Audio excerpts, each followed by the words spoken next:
A blessed day everyone, it's me again, Teacher Lumaban, and if you are new in my channel, don't forget to subscribe, and hit the notification bell, to be updated in my videos. This time we will discuss Chapter 10 Allocation and Distribution of Net Surplus of the Republic Act No. 9520, also known as an act amending the Cooperative Code of the Philippines, to be known as the Philippine Cooperative Code of 2008. I can do all things through Christ who strengthens me. Republic of the Philippines. Congress of the Philippines. Metro Manila. 14th Congress. Second Regular Session. Begun and held in Metro Manila, on Monday, the 28th day of July, 2008. Republic Act No. 9520. An act amending the Cooperative Code of the Philippines to be known as the Philippine Cooperative Code of 2008. Be it enacted by the Senate and House of Representatives of the Philippines in Congress assembled. Section 10. Articles 86 and 87 of Chapter 10 on Allocation and Distribution of Net Surplus of the same code are hereby renumbered and amended to read, as follows. Chapter 10. Allocation and Distribution of Net Surplus. Article 85. Net Surplus.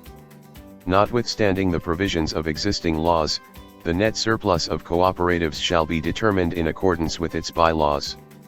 Every cooperative shall determine its net surplus at the close of every fiscal year and at such other times as may be prescribed by the bylaws. Any provision of law to the contrary notwithstanding, the net surplus shall not be construed as profit but as an excess of payments made by the members for the loans borrowed, or the goods and services availed by them from the cooperative, or the difference of the rightful amount due to the members for their products sold or services rendered to the cooperative, including other inflows of assets resulting from its other operating activities and which shall be deemed to have been returned to them, if the same is distributed as prescribed herein. Article 86. Order of distribution. The net surplus of every cooperative shall be distributed as follows. Sub-article 1. An amount for the reserve fund which shall be at least 10% of net surplus, provided that, in the first 5 years of operation after registration, this amount shall not be less than 50% of the net surplus. A. The reserve fund shall be used for the stability of the cooperative and to meet net losses in its operations. The General Assembly may decrease the amount allocated to the reserve fund when the reserve fund already exceeds the share capital. Any sum recovered on items previously charged to the reserve fund shall be credited to such fund. B. The reserve fund shall not be utilized for investment, other than those allowed in this code. Such sum of the reserve fund in excess of the share capital may be used at any time for any project that would expand the operations of the cooperative upon the resolution of the General Assembly. C. Upon the dissolution of the cooperative, the reserve fund shall not be distributed among the members. The General Assembly may resolves I. To establish a usufructuary trust fund for the benefit of any federation or union to which the cooperative is affiliated, and 2. To donate, contribute, or otherwise dispose of the amount for the benefit of the community where the cooperative operates. If the members cannot decide upon the disposal of the reserve fund, the same shall go to the federation or union to which the cooperative is affiliated. Sub-article 2. An amount for the education and training fund shall not be more than 10% of the net surplus. The bylaws may provide that certain fees or a portion thereof be credited to such fund.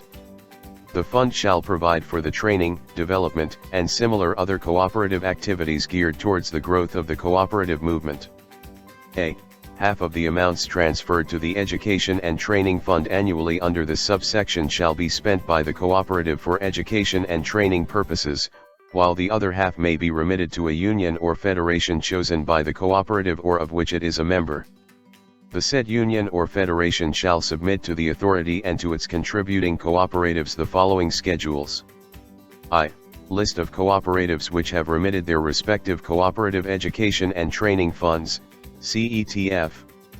2. Business consultancy assistance to include the nature and cost, and 3.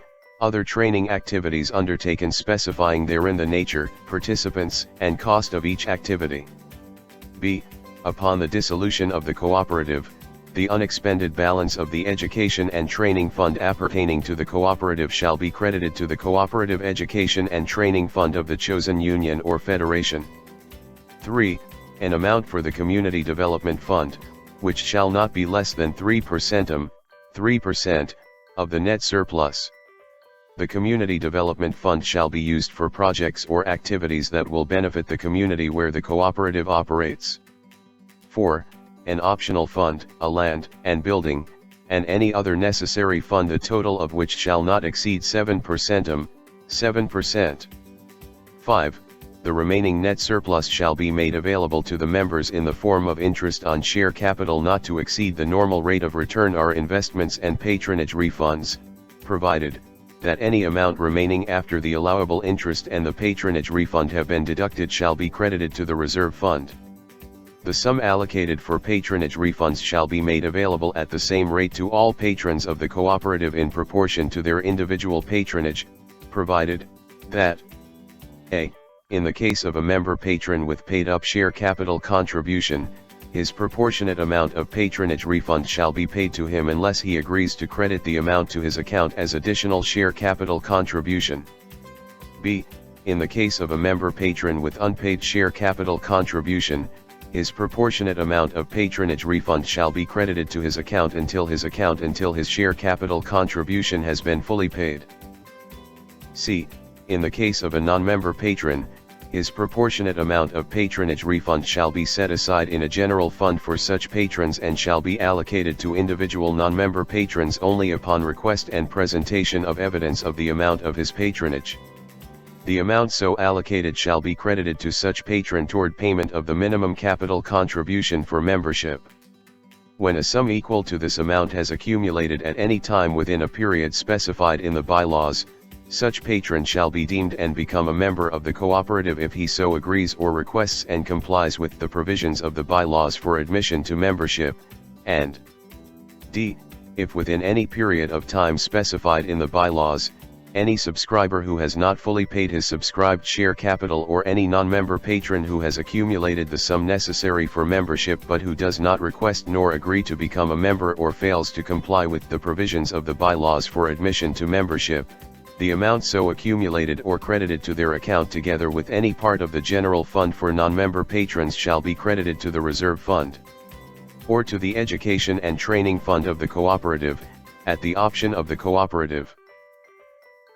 I hope you learned something about our topic about Chapter 10 Allocation and Distribution of Net Surplus of the Republic Act No. 9520. Also known as an act amending the Cooperative Code of the Philippines, to be known as the Philippine Cooperative Code of 2008. If you learned something in this video, please give this video a thumbs up. Don't forget to share this video with your friends to also learn about this topic. If you have comments, questions, and suggestions, you can leave a message in the comment section below. Thank you very much for watching my videos, hoping that we meet again in my next vlog, and God bless you always.